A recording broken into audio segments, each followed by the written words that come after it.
네. 어제 늦게까지 있어서 추워갖고 들어갔네. 9시에. 어우.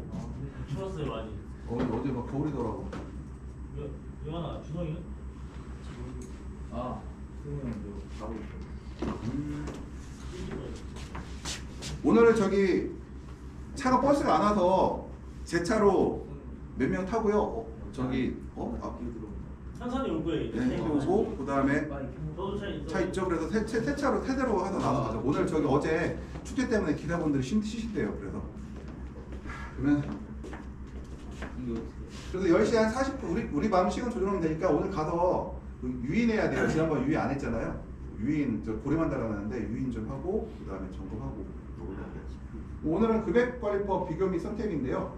지금 금액관리법의 종류가 여러 가지가 있어요. 그 중에 하나가 이제 시간제어법이라는 게 있고 일사량 제어법이 있고 배액정급제어법이 있고 수분장려법, 수분함량센서법, 배지중량법, 수액센서법이 있는데 제가 써본 거는 요 앞에 세 가지 시간제어법과 일사량제어법, 배액정급제어법을 세워봤고 그 중에서도 지금도 사용하는 거는 시간제어법과 일사량제어법이 아주 보편적인 현상이다. 그러니까 나머지는 사실상 이제 우리가 이론적으로 지금 알려져 있는데 지금 사용은 되지 않고 있어요. 아직까지 뭐 제일 좋은 거는 이제 수분 함량 센서법 같은 경우가 사용하면 좋은데 아직 그런 센서들이 정교하지 않기 때문에 아직까지 상업적으로 사용하지 않고 지금 연구원실이라든가 이런 데서는 지금 사용하고 있어요. 이것들요. 그리고 배지중량법이 있는데 이 배지중량법은 독자적으로 사용하지는 않아요. 그래서 시간제어법과 일사량제어법을 혼합해서 배지중량법을 사용하고 있어요. 이것들을. 그래서 우리가 아셔야 될 게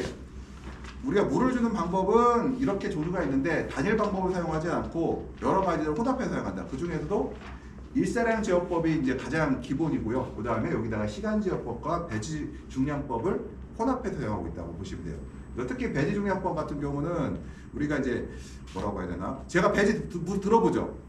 이게 뭐예요? 배지 중량법이죠. 뭐냐면은 내가 일사량제와 시간제어로 물을 주고 있는데 그럼에도 불구하고 실제 배지는 가벼운가 무거울 보죠. 내 기준 부정보다. 그러면은 무거우면은 내가 이 일사량제나 시간제어법에서 물을 적게 주는 방법을 택하고 반대로 가벼우면은 물을 더 주는 방법을 내가 세팅을 바꿔놓겠죠. 그래서 이런 거 혼합해서 사용하고 있다는 거예요. 그 다음에 배액정급제어법은 저희가 이제 저희 한때 스페인에서 유행하다가 국내에 사용되다가 지금은 이제 거의 사용되지 않는 방법이다 생각하시면 되고 제가 이제 하나하나 설명드릴게요. 일단은 이제 시간제어법은 어때요? 제일 싸겠죠? 센서가 없잖아요. 그냥 타이머에다가 펌프에 물이 공급되는 시간만 표시해주면은 알아서 들어가겠죠. 그래서 이게 시간제어법이 되겠고요.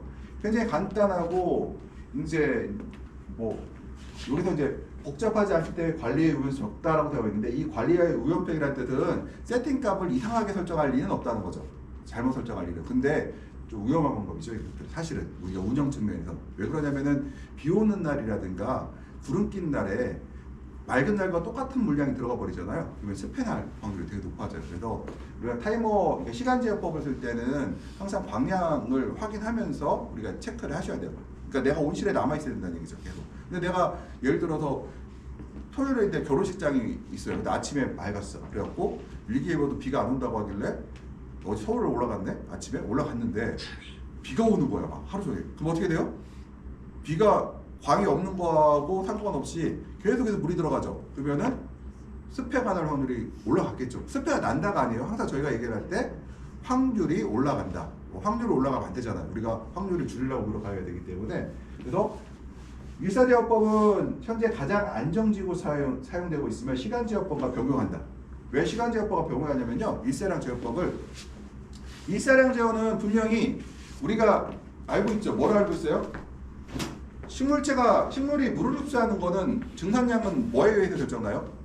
광량에 의해서 80~90%가 결정나고 1~20%가 습도와 온도에서 결정난다고 했죠. 가장 큰 메인이 광이기 때문에 광량으로 제어하면은 우리가 안정적이긴 해요. 근데 문제는 습도라는 게 빠졌죠. 그다음 온도라는 게 빠졌고 또 하나 빠진 게 있어요. 식물의 크기. 예를 들어서 내가 8월 달에 심었어요. 8월 달에 딱 심어서 묘가 이만해.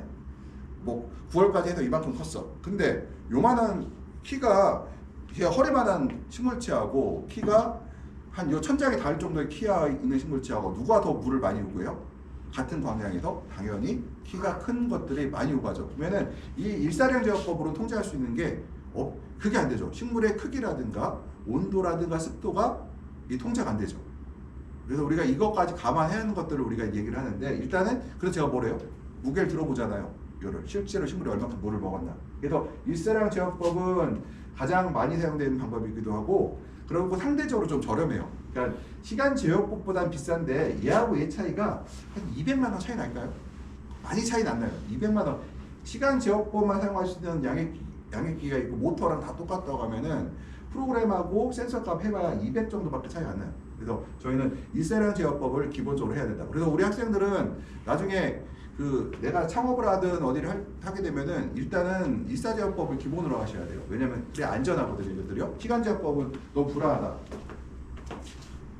그리고 이제 배액전급제어법이라는 건 뭐냐면은 이제 요거는 저희 지도 교수님이 개발했던 건데 스페인 거를 개발해서 이제 한국에 들어와서 응용했던 건데요. 이게 조금 이 식물이 흡수하는 만큼은 물을 우리가 흡수하게 돼 있어요. 뭐냐면은 식물이 이렇게 물을 주잖아요. 물을 주고 나면 식물에 물을 주고 나면은 배액이 나오죠. 배액이 나왔는데 배액 나오는 통이 있어갖고 거기 전극이 들어있어요. 그래서 전극이 있어서 수위가 올라오면은 물을 멈추고 수위가 내려가면 물을 주는 방법인데 이거는 식물에 물을 먹는 만큼 얘가 물을 더 줄 수 있다. 그러니까 예를 들어 수위가 내려갔다는 얘기는 뭐예요? 배액 전극보다 그 얘기는 배액이 안 나온다는 얘기죠. 그러면은 얘가 식물이 물을 많이 할 수 있구나를 우리가 간접적으로 우리가 할 수 있다는 얘기예요. 그래서 이건 지금 현재 유럽에서 이제 스페인에서 가장 많이 사용되는 방법이고 국내에서는 사용되고 있다가 지금 우리나라는 워낙 스페인보다 우리가 기술이 더 좋아요. 무슨 기술이 좋냐? 재배 기술 그런 것도 있지만 이런 설비들이 우리가 스페인보다 훨씬 좋거든요. 그래서 스페인에서 사용하는 방법이고 우리나라에서는 이제 줄어들고 있고요. 다른 그러니까 무게지 이따가 다시 하겠지만 배지 무게 재는 방법이라든가 이런 것들을 우리가 광량제어법 혼합해서 사용하는 쪽으로 많이 가고 있어요 지금요. 그래서 지금 온실에서 조그만 관리를 잘 하신 분들 같은 경우는 온실에 전부 다 저울이 있어요. 그러니까 배지를 무게를 측정하는 저울이 다 있다. 그래서 어떤 경우는 뭐 프리바나 호겐드론 같은 경우는 그 센서 그 무게 재는 센서가 무게 재는 그 저울이 한 1,000만 원대 정도 되고 있고요. 국산 같은 경우는 한 700에서 400만 원 정도까지 나와 있고요. 진짜 무게만 재는 거는 한 100만 원 정도 있어요. 이걸 가지고는 컴퓨터에 연결돼서 그 배지의 무게를 측정하게 되면 뭘 할 수가 있어요? 함수율을 할 수가 있죠. 그래서 함수율 데이터를 보고 물을 더 줄 건가 그만 둘 건가를 그걸 보고 판단하기도 하고요. 내가 물을 주는 방법이 잘 됐나 잘 안 된다도 그걸 표현할 수가 있다. 왜냐면은 내가 첫 배액이 나오는 시간하고 뭐 배지 함수율이 정확하게 계산이 되죠. 근데 여기서 주의할 게 있어요. 이따 배지 무게법 설명하면서 다시 설명드릴게요. 그거는 주의할 점은. 그럼 이제 금액관리법 종류에서 수분센서법은 우리가 이제 가장 이제 그 수분 함량이나 수분의 장량을 측정할 제한 방법인데 대표적인 센서가 이제 그러니까 텐시오메타나 TDR 센터, FDR 센서라는 센서가 있어요. 이 센서를 이용하는 건데요. 연구로는 사용하는데 현장에서는 거의 사용되지 않고 있다. 물론 과수원 같은 게 사용하기도 해요. 근데 일반적으로 저희 신뢰를 안 해요. 그 TDR이나 FDR이나 이런 텐시오메터 같은 센서들은 그 지하 부위, 그러니까 토양이란가 배지의 함수율을 측정하는 센서이긴 한데 저희들이 신뢰는 하지 않고 있어요. 특히 이제 무기 배지, 그러니까 예를 들어서 이제 안면 배지 같은 경우는 우리가 일정 부분 신뢰라기보다는 경향성을 우리가 도출할 수가 있는데 유기 배지가 뭐예요 대표적으로? 우리가 가장 많이 쓰는 코코넛 배지가 유기물이잖아요. 유기 배지 같은 경우는 아니면 피트모스라고 하는 딸기 재배에 사용되는 그런 상토들은 잘 안 맞아요. 우리가 수경 재배에서는 그러니까 일반적인 재배, 상업적 재배에서는 이제 수분센서법을 사용하지 않고 있는데요. 단점은 볼게요. 장점은 배지 내 수분 함량이나 수분의 장량을 알 수 있다 해서 수분 함량과 수분 장량은 똑같은 얘기거든요. 그래서 수분 장량이 셀수록 물이 없다는 얘기예요. 수분 장량이 약하면 물이 많다는 얘기거든요. 이걸 통해서 우리가 물이 많은지 적은지 측정할 수가 있어요. 단점은 센서가 배지에 밀착되어야 하기 때문에 대부분 배지에서 안정적으로 사용할 수 없다. 유기 배지 보세요. 뽑아놓으면 어때요? 틈이 생기죠? 안 맞아요. 안면은 그나마 박았을 때 밀착되는 것들이 좀 있거든요. 그래서 조금 경향성은 맞는데 그래야만 유기 배지, 피트모스라든가 코코넛 배지는 거의 안 맞는 경향이 있어요. 그리고 배지에 따라 수분의 수직 분포성이 다르므로 센서의 위치가 중요하다. 왜냐면은 아래쪽은 물이 많고 위는 적잖아요. 중력에 의해서. 그래서 이 센서의 위치가 따라서 굉장히 다른 값이 나온다는 거죠. 꼽는 위치에 따라서. 그 다음에 센서의 출력값이 상대치의 경우에는 배지 자체의 유효 도반력을 기초로 한 급의 시점을 설정해야 된다. 그래서 센서의 출력값을 상대치, 그러니까 상대값으로 하는 경우에는 우리가 어느 정도 알 수가 있다. 예를 들어 경향치라고 하죠. 그래서 딱 봤더니 6시에 함수량이 제일 적었고 오전 13시에 함수량이 제일 높았어. 그건 우리가 알 수 있어요. 그 정도. 아주 센서를 잘 설치하면. 그래서 우리가 이거를 이제 상대치로 우리가 급액 시점을 설정한다. 상대값으로는 표현할 수가 있는데 우리가 굳이 상대값을 하려고 이 센서를 설치할 이유는 없어요. 거의 그래서 거의 사용하지 않고 있고, 그러니까 사용하지 않는다는 얘기는 여기서 말하는 거는 흔히 말해서 정상적인 농장들, 그러니까 정상적으로 상업적인 행위라는 대형 농장들에서는 안 사용하고 사용하지 않고 있고요. 이걸 사용한 사람들은 누가 사용할까요? 있어요. 사용하는 사람. 누가 사용할까요? 모르는 사람들. 한마디로 말해서 장난에 속은 거죠.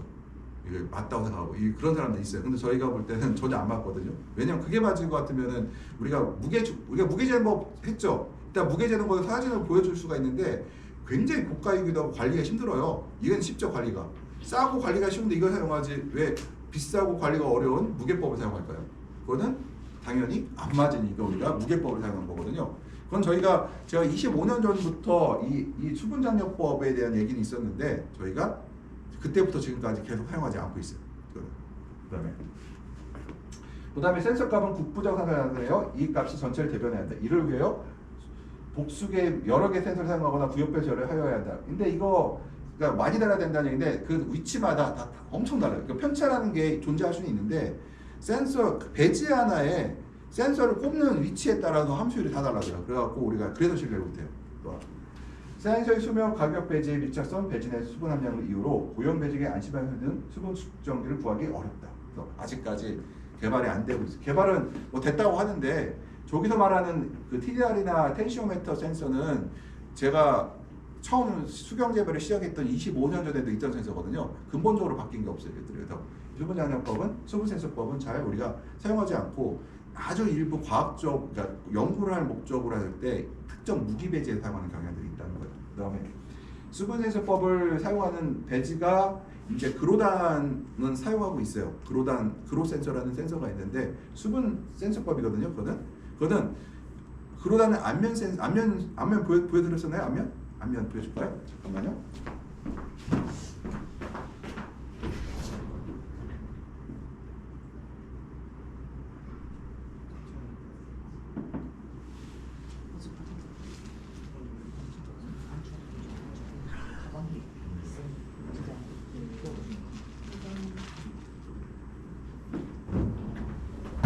이게 안면이거든요. 안면 이게 한번 들어보세요. 이거는 유리솜하고 달라요. 이거는 몸에 들어가도 해롭잖아요. 폐에 들어가서 좋거든요. 엄청 가볍죠. 우리가 수분 무게법을 잴 때 이 배지 무게를 계산 안 해요. 얘는 왜냐 500g밖에 안 나가기 때문에 굳이 우리가 얘를 계산 안 해요. 왜냐면 우리가 물 무게를 계산하고 쟤는 박으면은 밀착되겠죠. 그리고 그로 센서 같은 경우는 그로단 안면만 돼요. 왜냐면 그로단 안면에다가 실험을 통해서 이 계측값을 만들어놨어요. 필요 없어요? 그래서 나도 그냥 그래서 이게 그로 센서 같은 경우는 그로단 안면에만 가능하고 다른 안면은 안 맞아요. 그래서 이제 수분 센서법이 있고요. 이거는 이제 그로 센서법은 일부 안면에만 사용하고 있다. 상업적으로 쓰는 것들. 급액관리법 중에는 이제 배지 중량법. 이거는 배지 중량법은 배지의 중량을 측정해 제거하는 방법이다. 예를 들어서 얘가 지금 얘는 배지 무게 가볍기 때문에 무시한댔죠, 무게를. 제가 지금 포습을 했더니 10L짜리가 10L가 10kg가 나왔어요. 10kg였는데 가만 놔도 중력수가 빠질 거 아니에요. 놔두면 하루 이틀 놔두니까 8kg가 됐어요. 그럼 8kg가 된 상태에서 우리가 이제 보죠. 이제 80kg는 몇 킬로? 80%죠. 수분 함량이 80%고 7kg면은 70%죠. 그래서 우리가 그 무게를 보면서 우리가 함수율을 측정한다. 예를 들어서 밤에는 낮에는 80%였는데 낮에는 80%였는데 밤에 50%였어요. 그럼 어떻게 편차가 20% 난 거잖아요. 이것들이요. 그렇게 계산해요. 이것들이요. 그리고 단점은 이제 일반적으로 배지 중량을 측정해 제어 방법이고 1점 면적탄을 제어하고 일반적으로 제어보다는 특정한 용도로 한다. 측정하는 용도. 그러니까 제어로 하기는 아직까지 저희가 조금 미흡해 가고요. 그래서 우리가 측정보다는 제어보다는 측정 용도, 경량값을 우리가 알아가는 사용하고 있고요. 장점은 배지의 수분 상태를 가장 정밀하게 제어할 수 있다.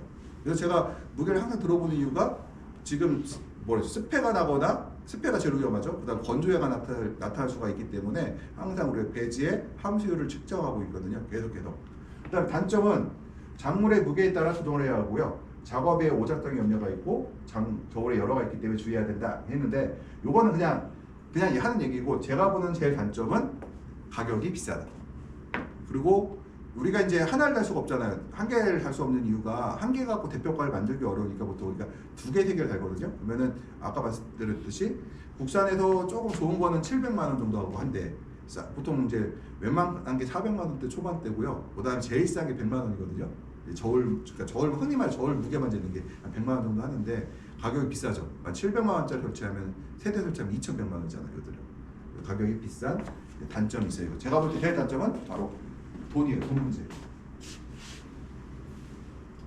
이제 우리가 이제 수분 세수법이 있는데 이거는 세프로라고 해서 이제 수액이 식물체가 물을 빨아먹으면은 도관을 통해서 물관을 통해서 쭉 올라오죠. 이렇게 흘러가는데 이 수액의 흐름을 측정하는 거거든요. 그럼 그 얘기는 뭐냐면은 수액을 측정하는 센서가 어디 위치 들어가 있어야 돼?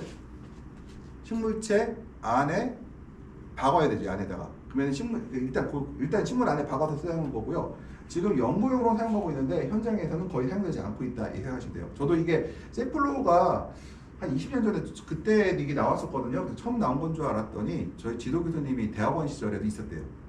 옛날부터 있었던 건데 그때도 이제 그 실제로는 그 연구 목적으로만 사용하고 있었고, 그다음에 장점은 식물의 반응을 신속하게 발견한다. 예를 들어 물이 흡수되면 흡수될수록 얘가 얼만큼 흡수되는지 바로바로 값은 나오거든요. 단점은 줄기가 이제 생성함에 따라서 센서를 교체해줘야 되고 있죠. 두 번째가 이게 센서를 줄기에 부착했다는 얘기는 식물의 성장에 방해가 되잖아요. 그래서 우리가 생각할 때 그래요. 야, 식물의 줄기에다가 붙들어 맸는데 거기다가 구멍을 뚫어놨는데 그럼 그것이 온전하게 식물을 반영할 수 있겠느냐에 대한 의문이 생기죠. 이것들이. 그래서 이것도 역시 마찬가지로 약간 그 경향값을 알 수 있는데 정확하게 하기는 사실은 저희가 어렵지 않느냐. 왜냐면 그 식물 자체가 예를 들어서 A가 있고 B가 있는데 A는 여기다가 붙이고 구멍을 뚫어놓고 B는 안 했어. 그러면은 이 A와 B가 물흐름이 같다고 우리가 할 수가 있겠느냐.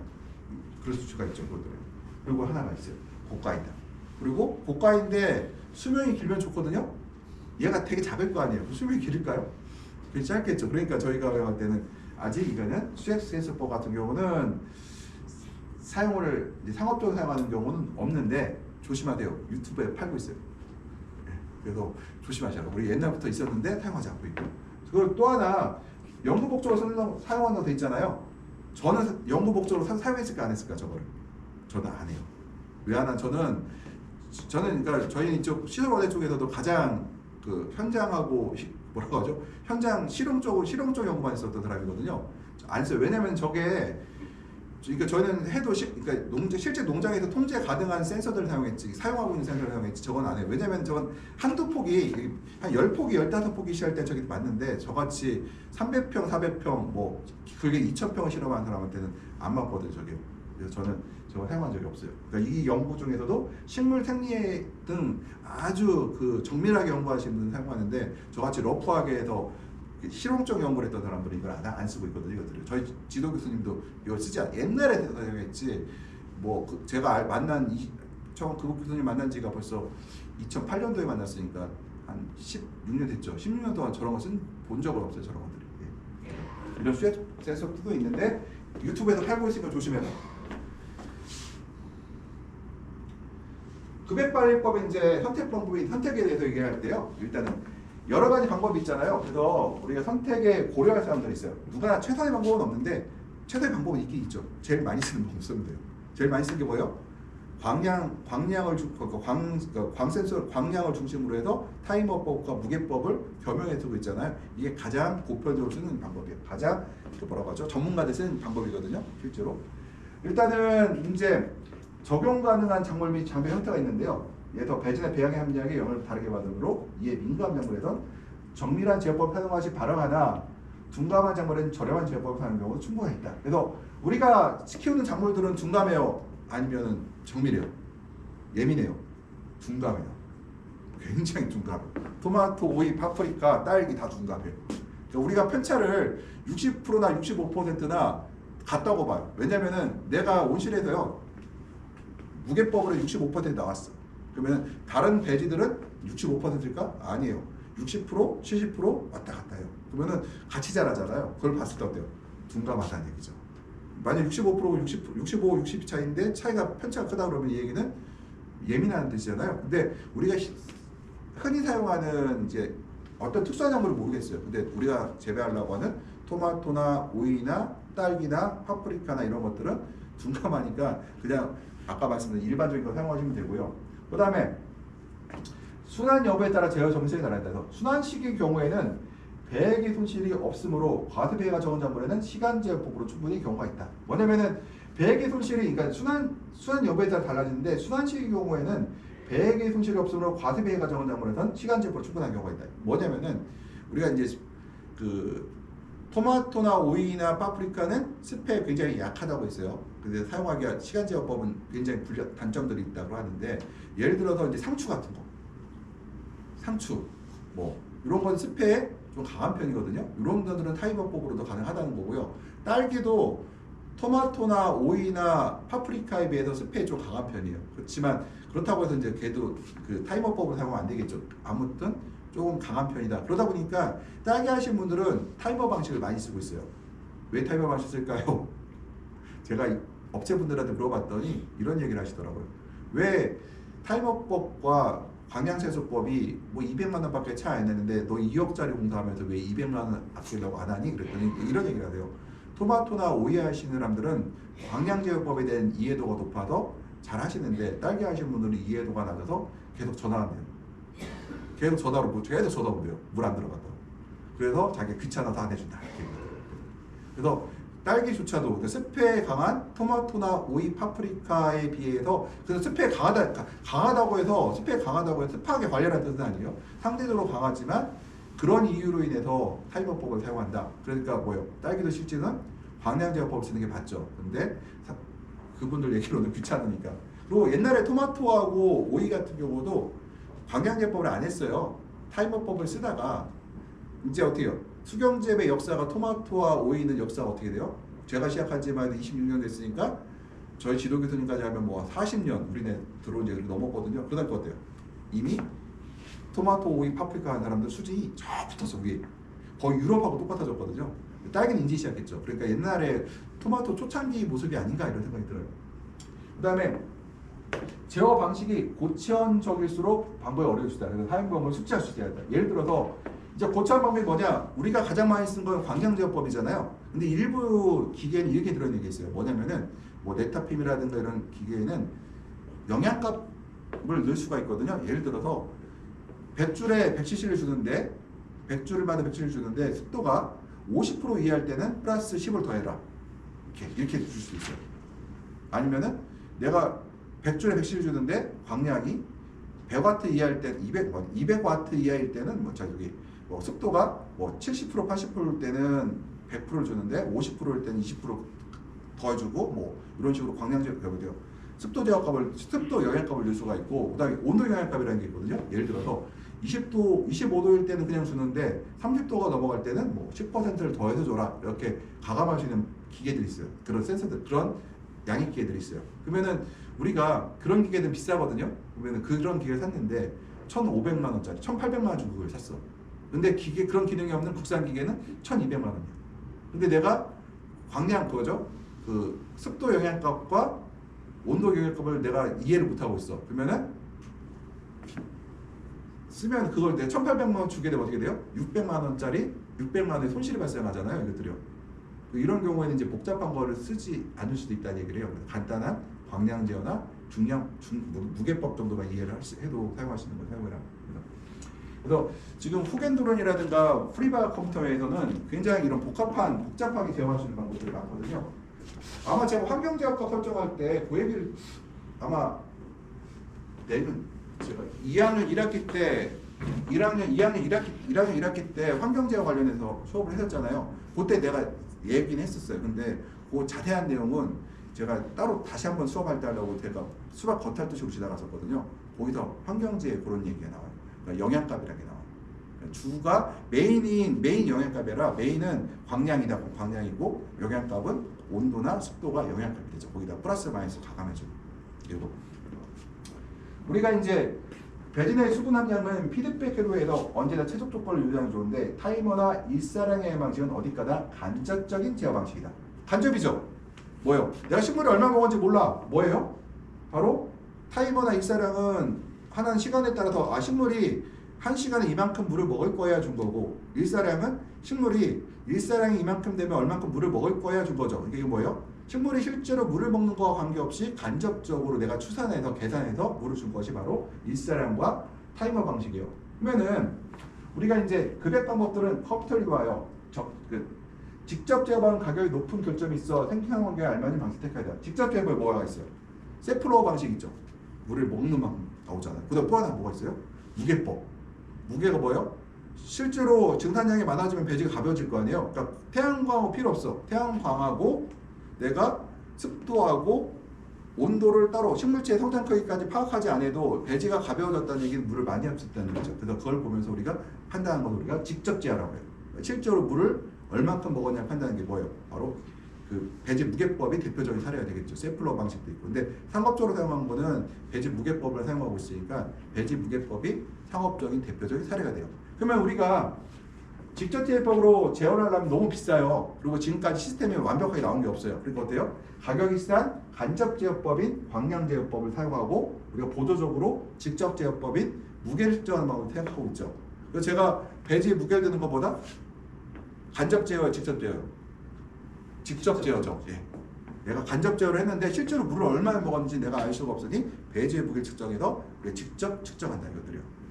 그래서 배지 무게를 들어 그러니까 우리가 항상 온실을 운영할 때 항상 기본 우리가 습관적으로 해야 할 일이 뭐냐? 배지의 무게를 들어봐야 돼요. 계속 들어보다 보면은 느낌이 있을 거예요. 야 어제보다 가벼운지 무거운지를 계속 들어보면 우리가 인식이 될 거 아니에요. 계속 이거를 하루 이틀 3일 100일 365일 하면 느껴지겠죠 이제 이것들이. 그래서 느낌을 받아야 된다는 거예요. 그러면 누가 이런 얘기를 해요. 야 배지 무게법이 있는데 내가 저울을 달았는데 굳이 그렇게 해야 돼? 저울을 내가 2개밖에 안 달았잖아. 그럼 어때요? 내가 20개를 들어봤으면은 더 정확하겠죠 이게. 2개는 경향치를 보는 거고 실제는 20개는 매일 측정해야 돼요. 그래서 저도 처음에 배지 저울을 샀거든요. 2개를 사서 달았을 때 굉장히 활용도가 높을 줄 알았는데 실제는 이제 제일 많이 쓴 건 역시 들어보는 거예요. 컴퓨터로 그림을 이쁘게 그린 거는 하는데 이거는 이제 실제로는 점심 먹고 한 바퀴 돌아보고 저기 마지막 아침에 와서 천물 들어가기 전에 한번 들어보면서 내가 야 배지가 밤에 너무 무거워 너무 물이 많았다 적었다를 판단해 것들이. 그 다음에 급액 방법들을 컴퓨터를 이용하여 적절히 혼합해서 사용하면 급액 제어율이 높아진다. 그래서 컴퓨터를 이용할 경우에는 온도와 일사량을 측정하여 식물의 증산량, 흡수를 예측하고 급액량과 급액값을 설정하기도 하며 중량법을 사용하면 이들에 의한 정보도 참고하는 경우가 있다. 그래서 뭐예요?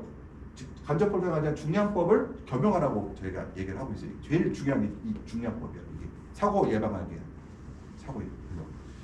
이런 제어 체계는 초기 투자비 높고 생산실이 고급화 및 대규모가 돼가면서 보급량이 늘고 있다고 하는데 지금은 한 국내에서 팔고 있는 한 1,400만에서 1,500만원짜리 환경제어라 양액 기계들은요 그 안에 컴퓨터가 내장되어 있어요. 우리 지금 농업센터에 가보면은 양액 기계 있죠. 거기 아마 뭐 이렇게 패드가 아니라 이렇게 LCD 판넬 하나 있잖아요. 그게 패드예요. 그래서 데이터가 거기 저장돼요. 그래서 고장 나면은 패드를 떼고 교체하거든요, 이것들요.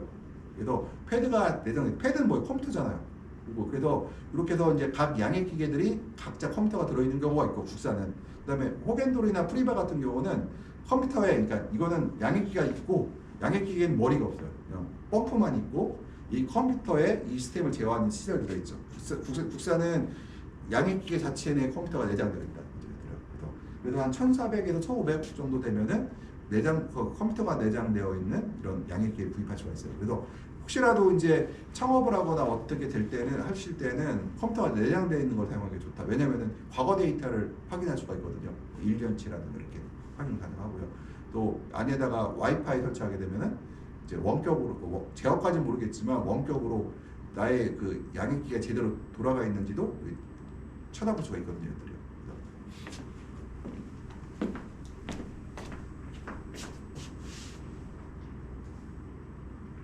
지금 이제 급여법의 제표를 이제 우리가 한 표로 내어오신 건데 교수님이 만들어 주신 표예요. 되게 머리가 좋으셔갖고 보시면 한 장으로 이렇게 만들어 주세요. 지금 이제 시간 제어법이 있고 일사량 제어법이 있는데 시장 점유율은 대다수가 시간 제어로 되어 있어요. 이건 딸기 때문에요. 토마토나 파프리카나 오이는 대부분이 바로 일사량 제어. 전체적으로는 딸기가 너무 이제 많이 차지하고 있다 보니까 딸기가 최근에 급격히 늘었거든요. 딸기는 거의 다 수경 재배예요 지금. 그래서 지금 대다수가 시간 제어로 되어 있는데 지금 일부가 되어 있고 지금 상황이 대다수가 일사량 제어로 바뀌고 있어요. 지금 이제 시간 제어도 딸기 사랑하는 사람들도요 이제 아셔갖고 이제 일사량 제어를 공격하고 있고요.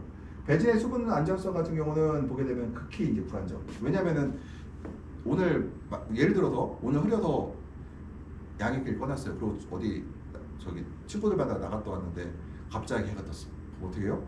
배지가 말라버리겠죠. 거꾸로 아까 말씀드렸듯이 비가 아침에 해가 떠서 타임어플 저더러 물 들어가게 세팅해놓고 나갔는데 결혼식장 가서 서울로 갔단 말이에요. 그리고 서울 점심 먹고 있는데 보니까 일기예보 보니까 부여 노산에 10시부터 비가 오고 있대. 나는 지금 밥 먹고 지금 있어. 한 12시 반에 밥 먹고 있어. 근데 내려가면 2-3시가 될 것 같아. 이미 상하고 동료죠. 물 다 들어갔죠. 그러면 습해 받을 위험이 굉장히 높아졌잖아요. 굉장히 불안정하죠. 근데 일사량 제어는 그래도 물이 막 들어가진 않죠. 일단 멈추죠. 한 번씩. 그 다음에 이제 안정은 수분 장려법은 식물이 물을 안 먹으면은 그러니까 배액이 나왔잖아요. 배액에 대한 이런 수위가 있어요. 수위가 줄지 않으면은 어때요? 식물이 물을 안 먹은 거기 때문에 물이 안 들어가요. 이거 보이죠? 수분 함량은 아까 말했던 배지에 이제 그 배지 함수량 측정하는 거고 배지 중량법이 있고 그래서 굉장히 안정적인데 수분 함량 같은 경우는 없다고 보시면 극소량이 거의 없다고 보시면 되고 배액 정도도 거의 없다고 보시면 되고 제일 많은 건 바로 배지 중량법 그다음에 이제 수분 장려법인데 여기서 직접 제어를 하는데 얘가 제어를 한다고 했어요? 아니면은 저것만 한다고 했어요? 뭐라고 하죠? 뭐라고 하죠? 점검만 한다고 했어요. 이걸 수분 장려법하고 배지 중량법으로 제어를 해요? 점검을 해요? 점검을 하죠. 왜냐면은 배지 중량법으로 아직까지 수경 재배를 제어하기에는 좀 불안한 점들이 좀 많이 존재하거든요. 그것들이요. 그래서 지금 배지 중량법과 수분 장려법이 직접 제어로 제어하는 경우는 없고 아까 저 간접 제어인 시간 제어와 일사량 제어를 직접 제어인 수분 장려법과 배지 중량법으로 뭘 한다? 서로 이렇게 크로스 체킹을 하죠. 체킹을 통해서 하는 거고 이걸 배지 중량법도 결국 일사량 제어를 도와주기 위한 보조 수단이라고 생각하시면 되거든요.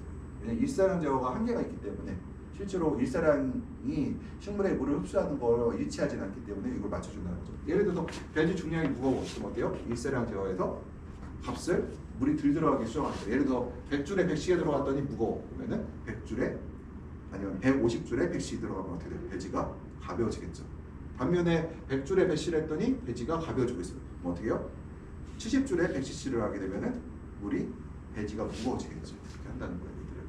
그래서 지금 수분 함량의 배액점도법을 하는 거는 아주 일부만 그러니까 배액점도법 거의 지금 사라진 상태거든요. 지금 그렇고 지금 있었고 배지의 수분 함량은 굉장히 안정적이죠. 왜냐하면 직접 배지 함수량을 측정하는 거예요. 그렇고요. 설정 인자는 수분 적산 일사량이죠. 그래서 광량에 따라서 일의 급여량을 결정하는 거고 얘는 시간에 따라서 하는 거고요. 그러면은 어떤 분들 지금 시간 제어로 하신 분들이 있는데 그분들이 물을 언제 줍니까 물어보면 저 어떻게 하냐면은 제가 어떻게 알려드릴까요? 저거 이제 여기 아니고 연구소에 있을 때는 제가 컴퓨터를 열어봐요. 그래서 100줄에 100cc를 줬더니 시간대가 예를 들어 9시 반, 10시, 10시 반 이렇게 들어갔으면 대충 계산해서 오전에 11시까지 30분에 한 번 주고 40분에 한 번 물 주고요. 11시부터 2시까지 20분에 한 번 물 주고요. 2시 넘어가면은 4시까지 3시 반까지는 다시 30분에 물 한 번 주고 끊으세요. 왜냐면 내가 컴퓨터 세팅한 값하고 중량법, 배지 중량법과 일사량 제어를 제가 확인했잖아요. 이걸 보고 제가 알려드려요. 그리고 나서 하나 더 추가하죠. 그럼에도 불구하고 배지는 들어보세요. 배지가 무거우면은 제가 설정한 것보다 물을 적게 주거나 이렇게 하라고 얘기를 해요. 왜냐면은 우리 온실의 기준이지 거기 온실 기준이 아니기 때문에 일단 기준적으로 정해져요. 그 다음에 수분 장력이죠. 수분 장력법은 수분 함수량이고 그 다음에 중량분 중량이고요. 수분 함량, 또 배액 점급도 그 센서를 통해 수위를 통해서 물이 많으면은 안 들어가고 물이 없으면 들어가는 시스템이 배액 점급법이다. 이렇게 되어 있어요.